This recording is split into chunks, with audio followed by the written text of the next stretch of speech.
안녕하세요. 여러분의 경제비서 이수진입니다.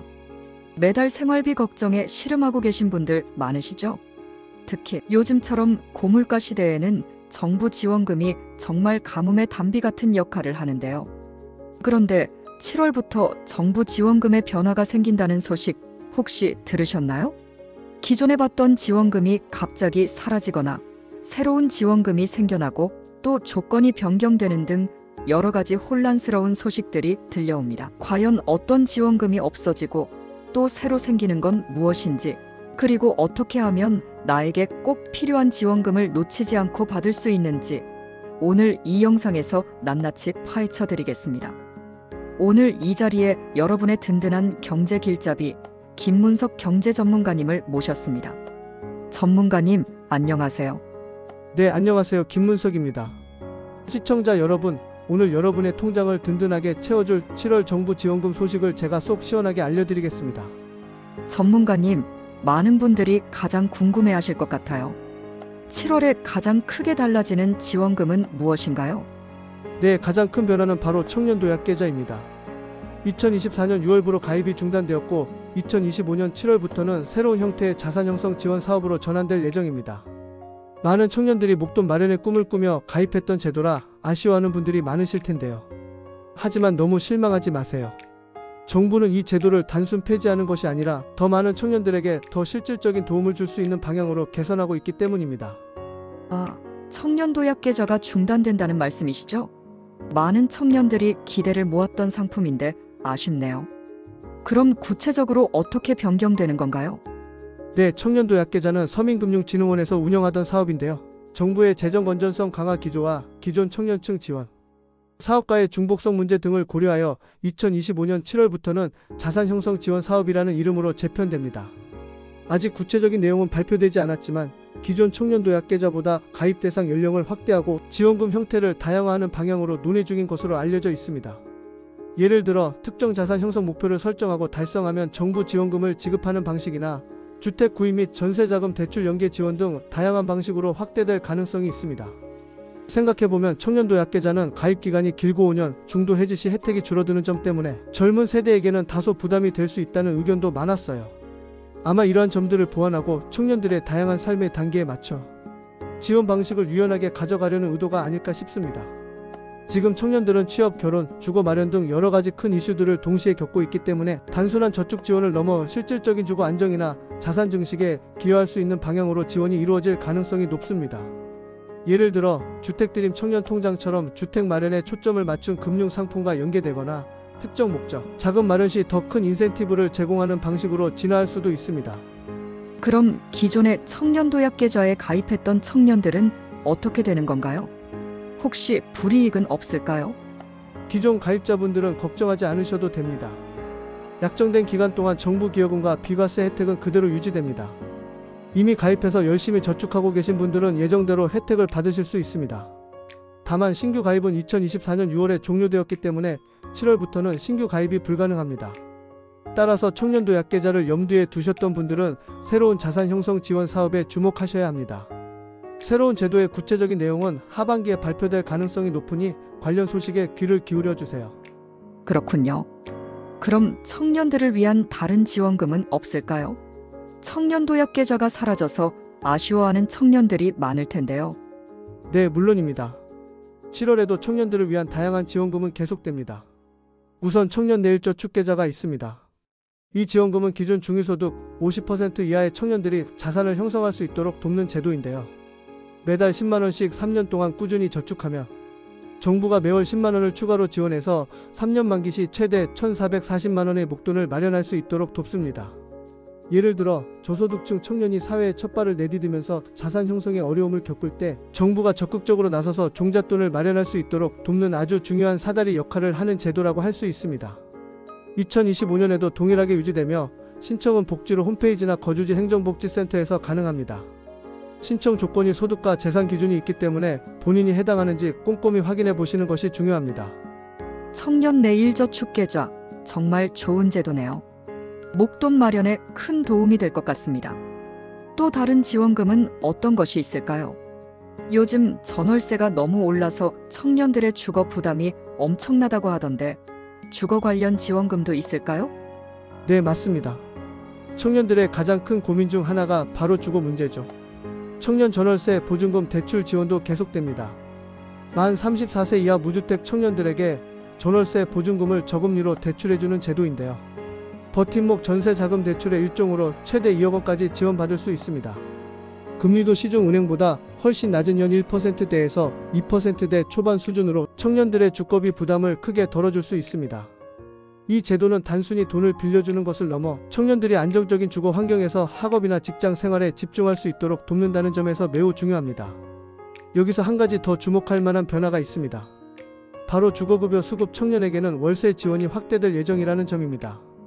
기존에는 가구주에게만 주거급여가 지급되었지만 2025년 7월부터는 주거급여를 받는 부모와 떨어져 사는 20대 미혼 자녀에게도 별도로 주거급여를 지급합니다. 이는 청년들의 주거 독립을 지원하고 안정적인 주거 환경을 제공하기 위한 정책 변화입니다. 예를 들어 부모님과 떨어져 살면서 독립적인 생활을 하는 청년들이 부모님의 소득 때문에 주거급여 혜택을 받지 못했던 불합리한 점을 개선한 거죠. 이제는 독립적인 가구로 인정받아 별도의 주거급여를 받을 수 있게 됩니다. 이는 특히 지방에서 서울로 학업이나 취업을 위해 상경한 청년들에게 큰 도움이 될 것으로 보입니다. 정말 청년들의 주거 안정을 위한 정부의 노력이 엿보이네요. 많은 청년들이 이 소식을 듣고 기뻐할 것 같습니다. 그럼 이번에는 좀 더 넓은 계층을 대상으로 하는 지원금에 대해 알아보겠습니다. 7월부터 새롭게 추가되거나 변경되는 부분이 있을까요? 네, 저소득층과 취약계층을 위한 지원도 강화됩니다. 특히 기초생활수급자와 차상위계층의 기준이 완화되어 더 많은 분들이 혜택을 받을 수 있게 됩니다. 2025년부터는 기준 중위소득이 상향 조정될 예정이어서 이에 따라 생계급여, 의료급여, 주거급여 등 각종 기초생활보장 제도의 수급자 범위가 넓어집니다. 이는 매년 물가 상승률을 반영하여 실질적인 생활 안정을 도모하려는 정부의 의지라고 볼 수 있습니다. 오, 그럼 더 많은 분들이 기초생활수급 혜택을 받을 수 있게 되는 거네요. 구체적으로 얼마나 상향 조정되는 건가요? 당장 내년부터 적용되는 건가요? 정확한 수치는 아직 발표되지 않았지만 매년 물가 상승률과 경제 상황을 고려하여 기준 중위소득을 상향 조정해 왔습니다. 2025년에도 이러한 기조는 유지될 것으로 예상됩니다. 이와 관련해서는 보건복지부에서 매년 8월 말에 다음 연도 기준 중위소득을 발표하니 발표 즉시 확인해 보시는 것이 중요합니다. 아마도 발표와 동시에 관련 뉴스가 쏟아질 테니 조금만 관심을 가지면 쉽게 확인하실 수 있을 겁니다. 중요한 것은 이 기준 중위소득은 단순히 기초생활보장뿐만 아니라 다양한 정부 지원 사업의 대상자 선정 기준으로 활용되기 때문에 이 수치가 올라간다는 것은 더 많은 국민이 정부 지원의 사각지대에서 벗어나 혜택을 받을 수 있게 된다는 의미입니다. 예를 들어 교육급여, 긴급복지지원, 청년내일저 축계자 등 수많은 복지사업들이 이 기준 중위소득에 연동되어 있습니다. 알겠습니다. 그럼 또 다른 변경 사항이 있을까요? 요즘 경제가 어렵다 보니 갑작스러운 위기에 처하는 가구도 늘고 있는데 이런 분들을 위한 지원은 없을까요? 네, 긴급복지지원제도가 더욱 강화됩니다. 갑작스러운 위기 상황으로 생계 유지가 곤란한 가구의 생계비, 의료비, 주거비 등을 신속하게 지원하는 제도인데요. 7월부터는 지원 요건이 완화되고 지원 금액도 일부 상향 조정될 예정입니다. 예를 들어 실직, 휴폐업, 질병 등으로 소득이 갑자기 줄어든 가구가 당장 생활비를 마련하기 어려울 때 이 제도를 통해 도움을 받을 수 있습니다. 기존에는 재산 기준이나 소득 기준이 다소 엄격해서 지원받지 못했던 분들도 이제는 도움을 받을 수 있는 가능성이 열린 겁니다. 이는 예측 불가능한 사회적 위험으로부터 국민을 보호하기 위한 정부의 노력이라고 볼 수 있습니다. 갑작스러운 위기에 처한 분들에게 정말 큰 힘이 되겠네요. 정말 필요한 분들에게 적시에 지원이 이루어질 수 있도록 제도가 개선되는 점은 매우 긍정적이라고 생각합니다. 그럼 이번에는 자영업자나 소상공인분들을 위한 지원금 소식을 알아보겠습니다. 7월에 주목할 만한 내용이 있을까요? 요즘 고물가, 고금리, 고환율 삼고 현상 때문에 정말 힘들어하시던데 말이죠. 네, 소상공인과 자영업자분들을 위한 정책자금 지원이 확대됩니다. 특히 고금리 기조가 지속되면서 어려움을 겪는 소상공인분들을 위해 저금리 대출 상품의 규모가 늘어날 예정입니다. 예를 들어 소상공인시장진흥공단의 정책자금 대출은 연 12%대의 저금리로 운영되며 7월부터는 대출 한도가 상향되거나 신청 조건이 완화될 가능성이 있습니다. 이는 단순히 대출 규모를 늘리는 것을 넘어 소상공인들의 이자 부담을 실질적으로 경감시켜 숨통을 여주기 위한 조치입니다. 또한 운영 효율을 높이고 경쟁력을 강화할 수 있도록 돕는 지원도 계속됩니다. 에너지 비용 부담을 덜어주기 위한 에너지 효율 개선 지원 사업이나 디지털 전환을 돕는 스마트 상점, 기술 보급 사업 등도 계속해서 지원됩니다. 요즘 키오스크나 무인 주문 시스템, 스마트 결제 시스템 등을 도입하는 가게들이 많아지고 있잖아요. 이런 기술 도입 비용을 지원해 주는 겁니다. 단순히 생계 유지 차원을 넘어 변화하는 시장 환경에 적응하고 미래를 준비할 수 있도록 돕는다는 점에서 큰 의미가 있습니다. 정말 다행이네요. 요즘 자영업자분들이 많이 힘들어 하시는데 이런 지원이 큰 도움이 될 것 같습니다.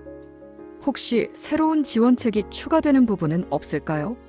특히 안타깝게도 폐업을 고려하거나 이미 폐업한 분들을 위한 지원은 없을까요? 네, 7월부터는 제도전 지원금이라는 새로운 개념의 지원 사업이 도입될 예정입니다. 이는 안타깝게도 폐업 후 재창업을 희망하는 소상공인이나 자영업자를 대상으로 하는 지원금인데요. 단순히 자금을 지원하는 것을 넘어 재창업 교육, 전문 컨설팅, 그리고 사업화 자금 등을 지원하여 성공적인 재기를 돕는 것이 목표입니다. 사업 실패가 개인의 노력 부족이 아니라 예측 불가능한 시장 상황이나 경제 위기로 인한 경우가 많다는 점을 고려한 정책이라고 볼 수 있습니다.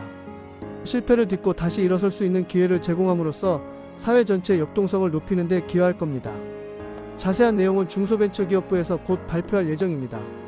아마도 구체적인 지원 대상 기준이나 지원 금액, 신청 절차 등이 공개될 텐데 혹시 폐업의 아픔을 겪으셨거나 새로운 도전을 꿈꾸시는 분들은 이 제도전 지원금에 꼭 관심을 가져주세요. 제도전 지원금이라니 실패를 겪은 분들에게 다시 일어설 수 있는 기회를 주는 의미 있는 제도네요. 정말 좋은 소식입니다. 그럼 이번에는 육아와 관련된 지원금에 대해 알아보겠습니다. 7월에 변경되는 부분이 있을까요? 요즘 저출산 문제가 심각하다 보니 육아 지원금에 대한 관심도 매우 높을 것 같아요. 네, 맞습니다. 저출산 문제는 국가적인 과제인 만큼 육아 지원은 지속적으로 강화되고 있습니다. 우선 부모급여는 2025년에도 동일하게 유지됩니다. 만 0세 아동에게는 월 100만원, 만 1세 아동에게는 월 50만원의 부모급여가 지급됩니다. 이는 아이를 낳고 기르는 초기 가정에 실질적인 경제적 도움을 주어 양육 부담을 덜어주기 위함입니다. 또한 영아수당은 부모급여로 통합되어 운영되므로 이 점 참고하시면 되겠습니다. 이제 아이가 태어나면 바로 부모급여를 신청하시면 됩니다. 그렇군요. 그럼 출산 장려를 위한 다른 지원책은 없을까요? 첫 아이를 낳는 부모들을 위한 지원은 계속되는 건가요? 네, 물론입니다. 7월부터 첫만남 이용권 지원 금액이 확대될 예정입니다. 첫만남 이용권은 출생 아동에게 바우처 형태로 지급되는 지원금인데요. 현재 200만원에서 더 늘어날 것으로 논의되고 있습니다. 이 지원금은 아기가 태어나면 병원비, 육아용품 구매 등 초기 양육비 부담을 덜어주는 데 큰 역할을 합니다. 예를 들어 산후조리원 비용이나 유모차, 아기띠 등 필수 육아용품을 구매하는 데 사용할 수 있습니다. 또한 아이돌봄 서비스 지원도 강화됩니다. 맞벌이 가구 등 양육 공백이 발생할 수 있는 가정에 아이돌봄이를 파견하여 돌봄 서비스를 제공하는데 7월부터는 지원 대상이 확대되거나 정부 지원 비율이 상향될 가능성이 있습니다. 아이돌봄 서비스는 부모가 안심하고 경제활동을 할 수 있도록 지원하는 중요한 제도입니다. 특히 최근에는 맞벌이 가구뿐만 아니라 한부모 가정, 조성 가정 등 다양한 형태의 가족들에게도 필요한 서비스로 인식되고 있어 지원 대상 확대는 매우 반가운 소식입니다. 정부는 돌봄 인력 확충과 서비스 질 개선에도 지속적으로 노력할 예정입니다. 점점 더 아이 키우기 좋은 환경을 만들어가는 것 같아 반갑네요. 출산율을 높이기 위한 정부의 노력이 다각도로 이루어지고 있다는 것을 느낄 수 있습니다. 마지막으로 노년층을 위한 지원금은 7월에 어떤 변화가 있을까요? 고령화 사회로 접어들면서 노인 복지에 대한 관심이 점점 커지고 있습니다. 네, 노년층을 위한 가장 큰 변화는 바로 기초연금 인상입니다. 2025년부터 기초연금이 월 최대 40만원으로 인상될 예정입니다. 현재는 월 최대 33만원가량인데 상당한 인상이라고 볼 수 있습니다. 이는 노인들의 안정적인 노후 생활을 지원하기 위한 중요한 정책 변화입니다. 기초연금은 소득 하위 70% 어르신들에게 지급되는 것으로 매년 물가 상승률과 평균 소득 수준을 고려하여 인상 여부를 결정합니다. 이번 인상은 어르신들의 생활 안정에 크게 기여할 것으로 기대됩니다. 예를 들어 부족했던 생활비를 보충하거나 의료비 부담을 덜어주는 등 실질적인 도움이 될 겁니다. 또한 어르신들의 사회 참여와 건강 유지를 위한 노인 일자리 사업의 규모도 확대될 예정입니다. 참여자 수가 늘어나고 활동비도 일부 인상될 가능성이 있습니다. 노인 일자리 사업은 단순히 소득을 제공하는 것을 넘어 어르신들이 사회에 기여하고 활기찬 노년 생활을 할 수 있도록 돕는 중요한 역할을 합니다. 경비, 환경미화, 사회 서비스 보조 등 다양한 분야에서 일자리가 제공되며 어르신들의 건강 상태와 경력 등을 고려하여 적절한 일자리를 찾을 수 있도록 지원합니다. 기초연금 인상은 정말 반가운 소식이네요. 어르신들의 생활에 큰 도움이 될 것 같습니다. 전문가님, 오늘 정말 많은 정보를 알려주셨는데요. 시청자분들이 이러한 정부 지원금을 어떻게 하면 놓치지 않고 받을 수 있을까요? 가장 중요한 팁이 있다면 말씀해 주세요. 가장 중요한 팁은 정보에 대한 지속적인 관심입니다. 정부 지원금은 정책 변화에 따라 수시로 변동될 수 있습니다. 따라서 정기적으로 정부 부처 홈페이지, 지방자치단체 홈페이지, 그리고 복지로와 같은 통합정보 사이트를 방문하여 최신 정보를 확인하는 것이 중요합니다. 특히 보건복지부, 고용노동부, 중소벤처기업부 등 관련 부처의 보도자료나 공고를 꼼꼼히 살펴보세요. 신문 기사나 뉴스만으로는 모든 정보를 얻기 어렵습니다. 공식 홈페이지를 통해 직접 확인하시는 것이 가장 정확합니다. 네, 역시 정보가 중요하군요. 또 다른 팁은 없을까요? 워낙 많은 지원금이 있다 보니 나에게 맞는 것을 찾는 것도 쉽지 않을 것 같아요. 두 번째 팁은 나에게 맞는 지원금 찾기입니다. 정부 지원금은 종류가 워낙 다양하기 때문에 무작정 찾아보기보다는 본인의 상황과 필요에 맞는 지원금을 먼저 파악하는 것이 중요합니다. 예를 들어 청년이라면 청년지원금, 자영업자라면 소상공인 지원금 등 카테고리를 나누어 검색하면 훨씬 효율적입니다. 복지로 홈페이지에 나에게 맞는 복지 서비스 찾기 기능을 활용하면 개인 맞춤형 정보를 얻을 수 있습니다. 본인의 소득, 재산, 가구원수, 특성 등을 입력하면 받을 수 있는 지원금을 자동으로 찾아줍니다. 이 기능을 적극적으로 활용하시면 시간도 절약하고 놓치는 지원금 없이 꼼꼼하게 챙길 수 있습니다. 또한 각 지방자치단체에서도 자체적으로 운영하는 지원금들이 많으니 살고 계신 시군구청 홈페이지도 꼭 확인해 보시길 바랍니다. 중앙정부의 지원금 외에 지역 특성에 맞는 추가 혜택을 받을 수도 있습니다. 복지로 홈페이지 활용 팁 정말 유용하네요. 저도 꼭 활용해 봐야겠습니다. 마지막으로 전문가님께서 강조하고 싶은 점이 있다면 말씀해 주세요. 네, 정부 지원금은 결국 우리 국민의 세금으로 운영되는 소중한 자원입니다. 따라서 꼭 필요한 분들에게 적절하게 전달되는 것이 중요합니다. 혹시 본인이 지원 대상인지 헷갈리거나 신청 절차가 어렵다면 주저하지 마시고 해당 기관에 문의하거나 가까운 행정복지센터를 방문하여 상담을 요청하세요. 요즘은 방문 상담 외에도 전화 상담, 온라인 채팅 상담 등 다양한 채널이 마련되어 있습니다. 전문가의 도움을 받는 것이 가장 정확하고 빠른 방법입니다. 그리고 무엇보다 허위 정보나 사기에 주의하셔야 합니다. 정부는 어떠한 경우에도 개인정보를 요구하거나 금품을 요구하지 않습니다. 의심스러운 연락이나 제안은 반드시 확인 후 대응하시기 바랍니다. 특히 최근에는 정부 지원금을 빙자한 보이스피싱이나 스미싱 사례가 늘고 있으니 항상 경계심을 늦추지 마세요. 출처가 불분명한 문자 메시지나 전화는 바로 끊거나 삭제하는 것이 좋습니다. 전문가님, 오늘 정말 귀한 정보와 실질적인 팁을 많이 알려주셔서 감사합니다. 많은 분들께 큰 도움이 되었을 거라고 생각합니다. 네, 시청자 여러분, 오늘 알려드린 정보가 여러분의 삶에 조금이나마 보탬이 되기를 바랍니다. 네, 오늘 이 영상이 여러분의 생활에 작은 보탬이 되기를 바라면서 저희는 다음에도 더욱 유익한 경제 정보로 찾아뵙겠습니다.